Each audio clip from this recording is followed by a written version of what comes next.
it's organized for a while. So our 12th position.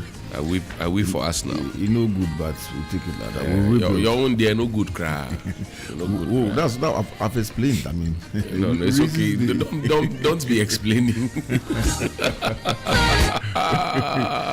You said I've explained. You have explained what? Play the ball and bring the trophy home. You say you have explained. You have explained with it. Just what we see on the field. A lot of things go on behind the scenes that affect the performance of the team, and you know that. Look at Newcastle. That's when the money started coming. Yeah, the same team, very few additions, and they started performing wonders. Giddy.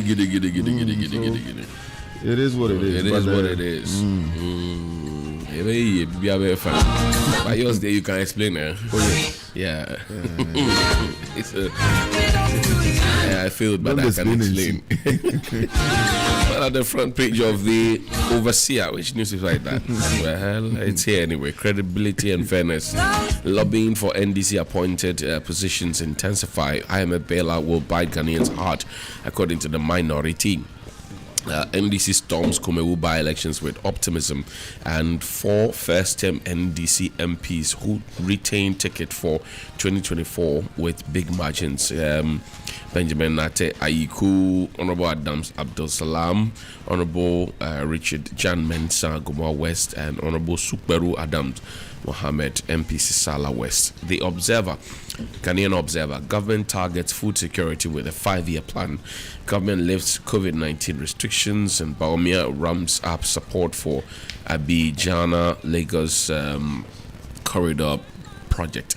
Our victory in 2024 starts in Kumewu, according to President Akufo-Addo. Akufo-Addo, Vice President Baumia, Chief of Staff attend Philip Baswa's funeral. And the BNFT this morning reports that let's adopt the Nigerian method of rice production.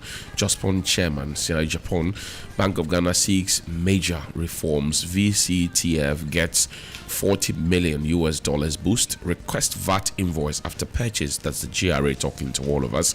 And financial sector recovery strategy ready by end of June. IMF. And the NPPA is also asking for you to make your concerns known to them. Helen, good morning. Good morning, How Johnnie. are you? I am greater than Accra. How are you? Yeah. Well, I've also got some papers here. I'll run through the headlines. The custodian this morning, NPP to retain Kumewu seat tomorrow. And there's a picture of the president to go along with that, quite interestingly.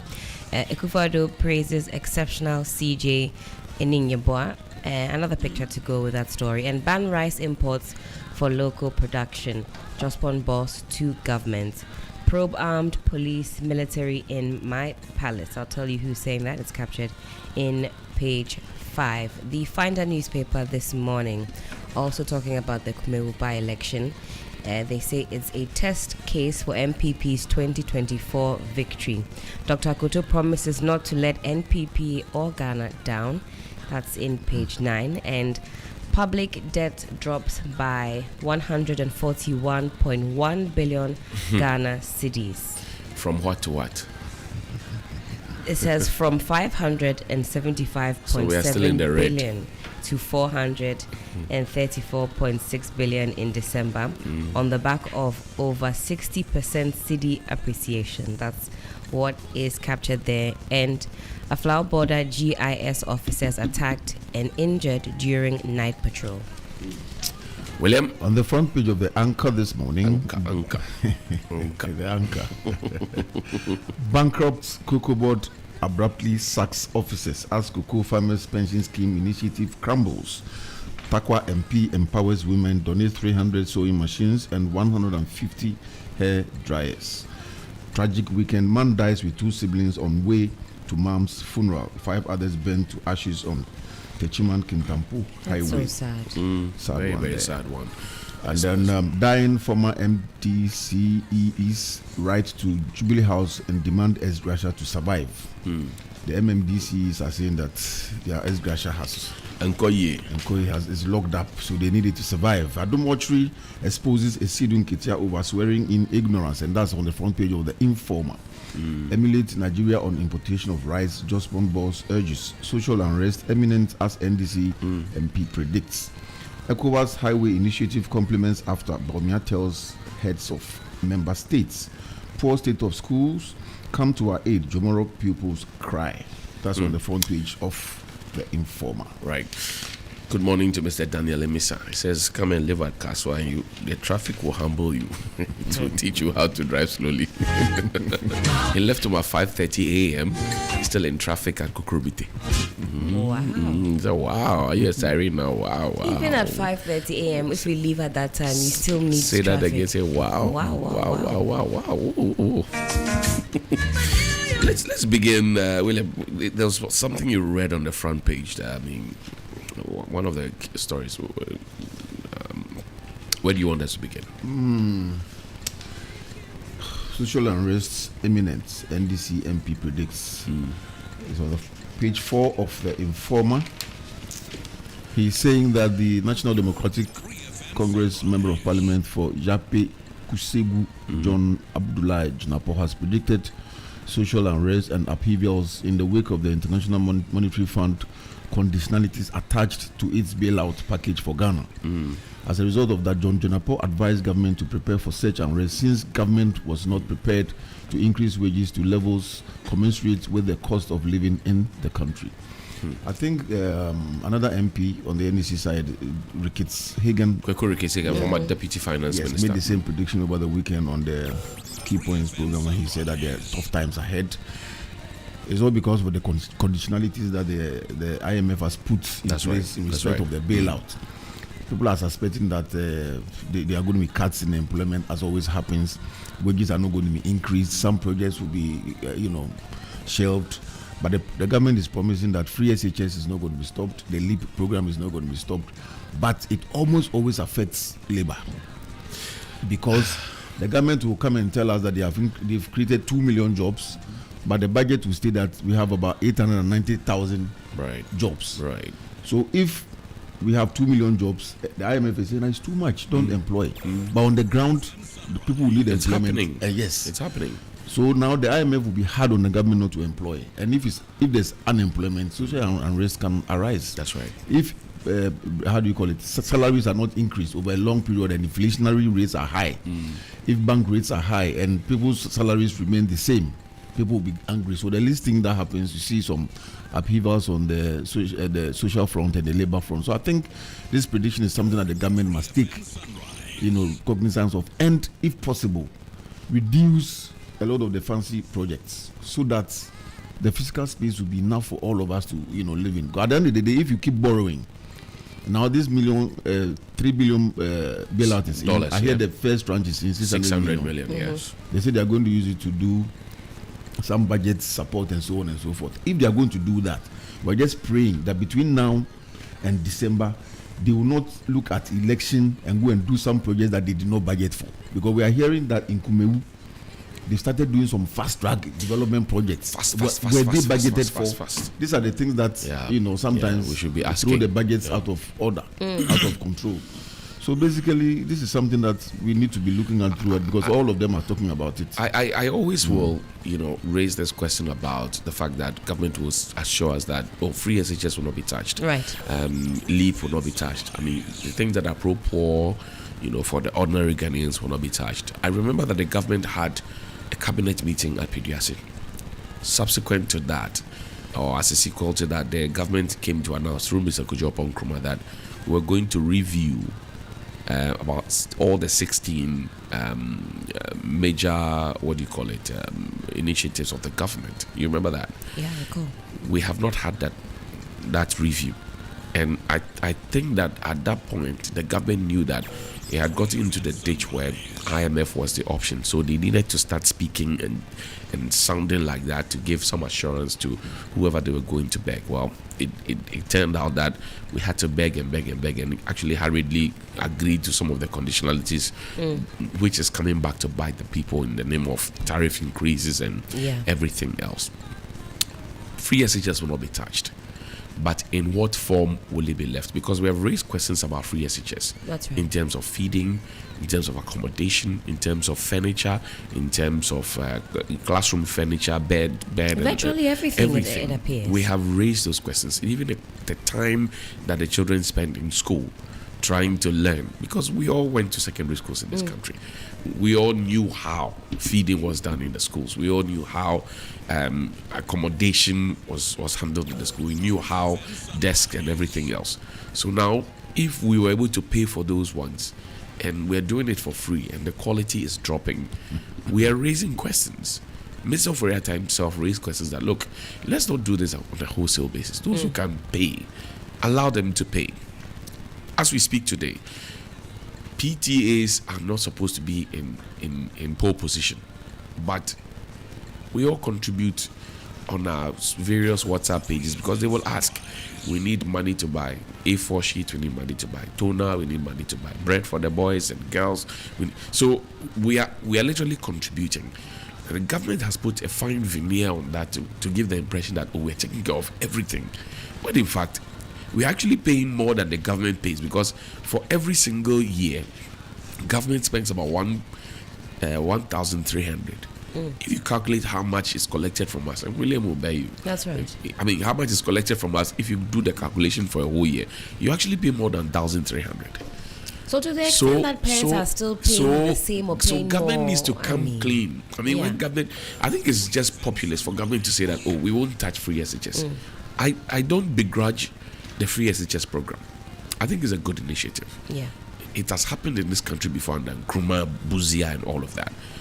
But the implementation today, do we have money in our pockets enough, the national kitty, to support it the way we are going about it? Or do we say, okay, we'll take care of tuition, we'll take care of the utility bills in the school, parents, you take care of the feeding, and then pay something small for accommodation? Is it a fight? Is it a fight? And you get a knee-jerk reaction from government when you talk about free SHS. And I think everybody has virtually said that this is a good initiative, a great policy. But if we can't sustain it, it's but a farce.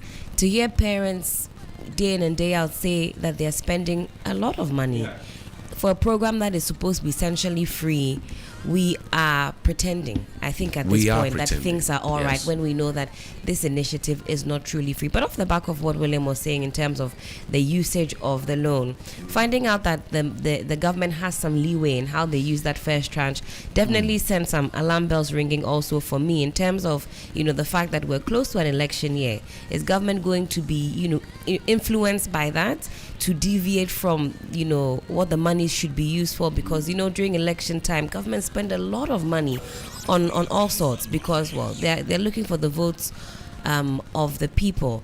And the IMF will, before they even release that second tranche, review what's going on in the country to ensure that you are still adhering to the stipulations that have been set out. So it's not a walk in the park. I believe Zambia is another country that's under the IMF, and they are struggling with the IMF releasing some other monies that they are due because of how they are unable to, manage the situation still. In our case, this first 600 is like the bait.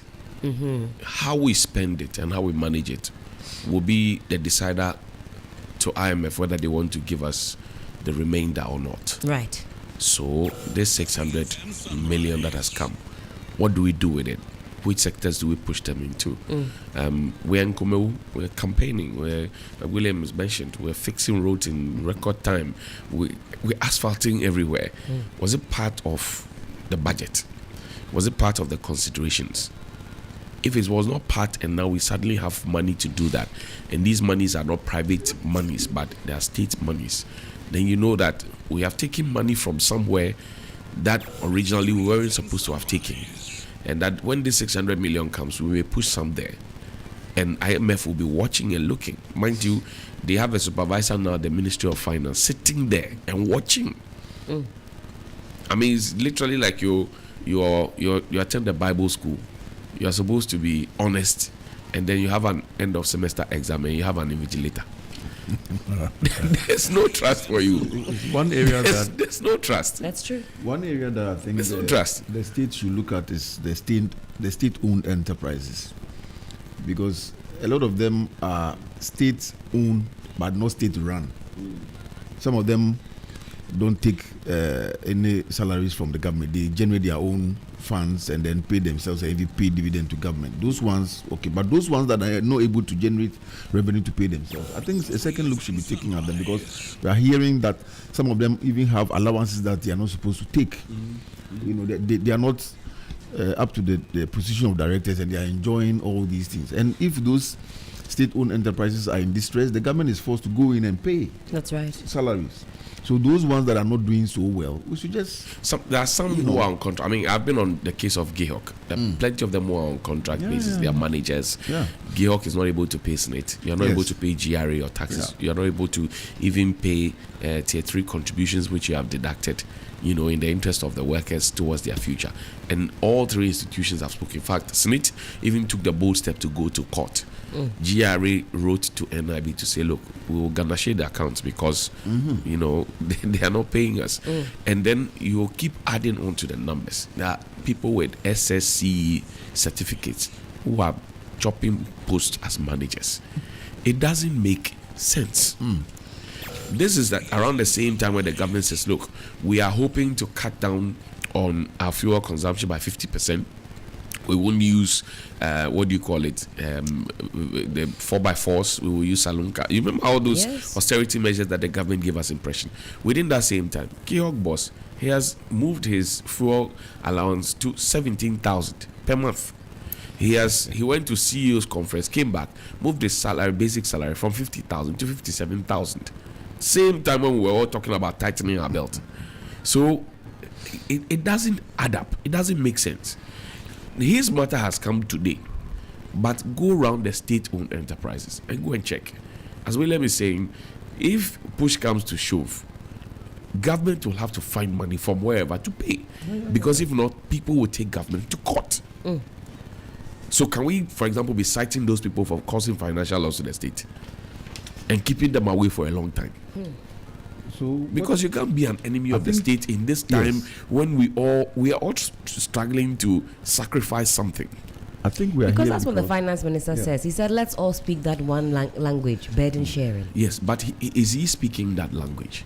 Because within this short period, income tax, right, has been increased. Excise tax has been increased, and the margins have been widened, and the categorization has been expanded. And then there's growth and sustainability tax that has been increased. Tariffs for ECG and water will go up every quarter. Correct. Right? Which means that we are going to be paying more with the little that we have. How are they sacrificing? You see, one thing that all the politicians should know is that government must or cannot do all things within 4 years. They shouldn't think about 8 years, because they don't have 8 years. The constitution gives them 4 years. So they should introduce programs that they can manage within those 4 years, so that they do not have to go and borrow and borrow and borrow. We are here because of the excessive borrowing, and that excessive borrowing comes from the expenditure that is not controlled. So what this IMF thing should tell us that, look, if you come into office within 4 years, what you can do it, and make Ghanaians also live a little freer. Because if you borrow so much, then inflation rises, then interest rates go up, then the individuals in the country, the citizens, are not also okay.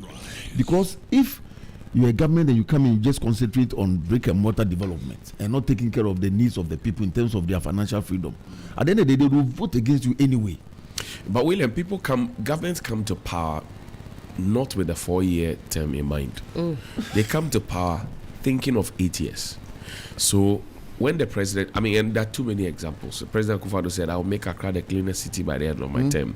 When he got to the 4th year, we're asking him how far. He said, no, at the end of my term, not the first one.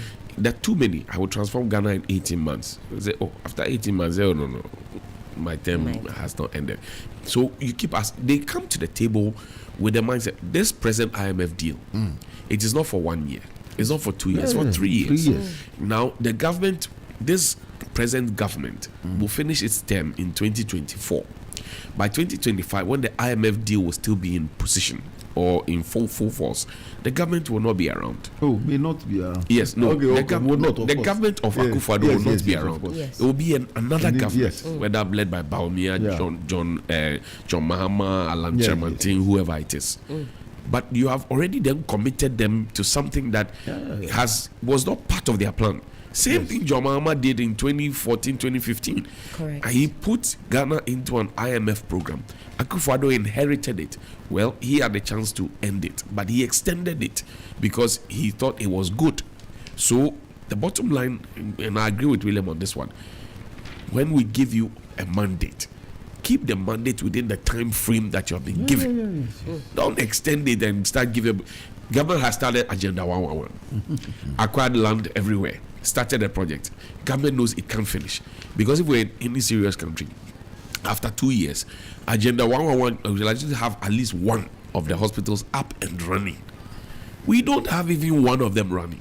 La General Hospital, feasibility is still ongoing. So if you are serious about completing the hospitals in 2 years, and Agenda 111, 101, and 111 hospitals, and you have not even put up one after more than 2 years, are you serious? See, the sincerity in that Agenda 111. You are not serious. Would have been that they brought down La General Hospital. Yeah.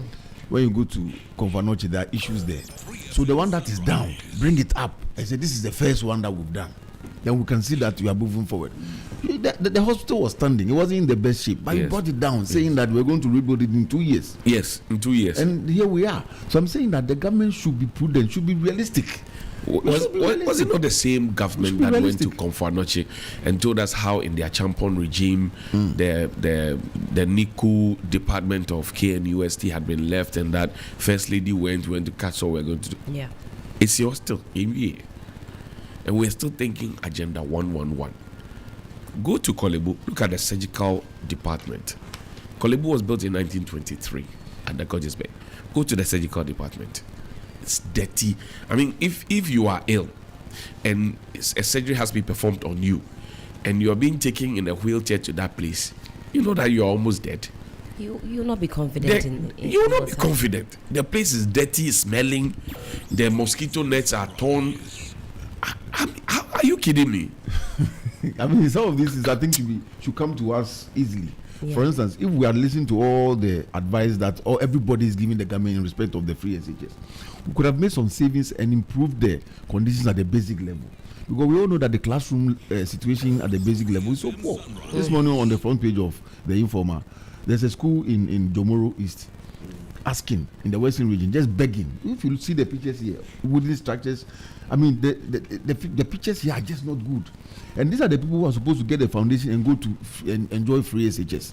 So with this kind of foundation, what can they build on when they get to secondary school and then to invest? That's how can we produce human resources that are not able to develop the country. But William, I've told you here before that the government is interested in free SHS because they are the ones who will be eligible to vote. Free SHS. You enter secondary school at what, 15, 16? 16. By 18. By 18, you can vote. Yeah. So the government is interested. Because if that's not the case, or that had not been the case, you go around basic schools in this country. Whatever the budget is for free SHS, even half of that can take care of basic schools. And because the foundation is not strong enough. Not at all. I went to a typical Saito school, public school. We're doing morning and afternoon shift. But we could compete with the likes of St. Teresa's and Prince of Peace and everybody else. Those were private schools. We were teaching them very well, spending time. They go to school in the morning, they